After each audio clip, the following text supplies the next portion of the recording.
नमस्कार. हवामान अंदाज आणि बातम्या या आपल्या यूट्यूब चॅनलमध्ये मी किरण वाघमोडे तुम्हा सर्वांचं स्वागत करतो.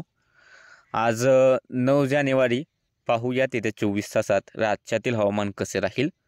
सर्वात प्रथम जर सध्याची सॅटेलाईट इमेज पाहिली तर राज्यात किंवा इकडे दक्षिणेकडून उत्तरेकडे कमी जो पट्टा आहे याच्या आसपास ढग दाटलेत आणि राज्यातही ढगाळलेलं हवामान आहे. उत्तर भारतात ढग आहेत कारण या ठिकाणी पश्चिमी आवर्ताचे चक्रकार वारे आहेत. बाष्प येत आहे, दोन्ही ठिकाणून येत आहे. अरबी समुद्र, बंगालचा उपसागर आणि महाराष्ट्राच्या मधून हे उत्तरेकडे जात आहे आणि WDचा प्रभाव आहे म्हणजे राज्यात गडगडाटी पाऊस आणि काही ठिकाणी गारपीटसुद्धा होण्याचा अलर्ट हा आहेच. बाकी सध्याची स्थिती पाहिली की सध्या पावसाचे ढग कुठे आहेत तर इकडे सांगली, सातारा, पुणे, नगरचे काही भाग आहेत, बीड, धाराशिव, सोलापूर या ठिकाणी किंवा छत्रपती संभाजीनगर, जालना ढगाळलेलं हवामान बऱ्यापैकी आहे आणि या ठिकाणी हलकेसे थेंब कुठेतरी पाहायला मिळत आहेत. बाकी इकडे चंद्रपूर, यवतमाळ, वर्धा, वाशिम, बुलढाण्याचे दक्षिण भाग, नांदेड, परभणी, हिंगोली या ठिकाणी ढगाळलेलं हवामान आहे. मात्र पावसाची विशेष शक्यता नाही आणि राज्यात आज या ठिकाणी ढगाळलेलं हवामान आहे म्हणजे दिवसाचं तापमान या ठिकाणी कमी राहील. दिवसा काहीशी थंडी या भागामध्ये आपल्याला पाहायला मिळू शकते. सोबत जर आपण पाहिलं की इकडे कोकणात रत्नागिरीचे काय भागामध्ये हलके ढगांचे पावसाचे ढग आहेत. बाकी समुद्रात पावसाचे ढग आहेत आणि GFS मॉडेलनुसार पाहिलं की हवामान विभागात GFS मॉडेल एक आहे त्याच्यानुसार जर पाहिलं तर हे दाखवते की सातारा, सांगली, कोल्हापूरच्या भागांमध्ये मध्यम पाऊस साधारणतः 20 मिलीमीटरच्या आसपास पाऊस होण्याची शक्यता दाखवतंय.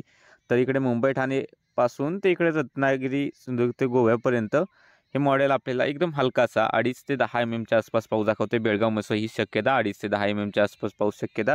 उत्तर महाराष्ट्रातही नाशिक, धुळे, नंदुरबार, जळगावचे काही भाग आहेत की इकडे मग नगरचाही काही भाग आहे. या ठिकाणी हलकासा पाऊस मॉडेलनुसार दिसतो की 2.5 ते 10 mm आसपास. बाकी आपला असा अंदाज आहे की आज उत्तरेकडे धुळे, नंदुरबारचे काही भाग, जळगावचे पश्चिम भाग या ठिकाणी, नाशिकचा काही भाग असू शकतो. या ठिकाणी मेघगर्जनेसह किंवा नगरचा उत्तरेकडील भाग असू शकतो. या ठिकाणी मेघगर्जनेसह पाऊस आणि एखाद्या ठिकाणी हलकीशी गारपीटसुद्धा होऊ शकते. सोबतच पुणे, सातारा, सांगली, कोल्हापूरचे पश्चिमेकडील भाग असतील या ठिकाणी हलका मध्यम पाऊस होण्याची शक्यता आहे. पालघर, ठाणे, मुंबई, रायगड, रत्नागिरी, सिंधुदुर्गमध्ये कुठेतरी हलका मध्यम पाऊस आज इकडे गोव्यापर्यंत होण्याची शक्यता आहे.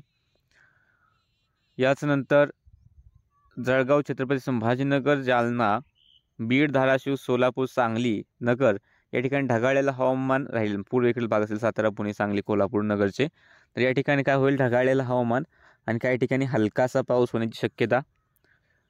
बुलढाणा दक्षिण, वाशिम, यवतमाळ, नांदेड, हिंगोली, लातूर, परभणी या ठिकाणी ढगाळलेलं हवामान राहण्याची शक्यता. पावसाचा विशेष अंदाज नाही आणि इतर ठिकाणी सुद्धा हळूहळू ढग वाढतील मात्र विशेष पावसाची शक्यता इतर ठिकाणी नाही. बाकी सध्याच्या अपडेटमध्ये इतकंच. दररोज हवामानाचे अंदाज पाहण्यासाठी लाल रंगाचं सबस्क्राईब बटन दाबा. व्हिडिओ लाईक आणि शेअर करायला विसरू नका.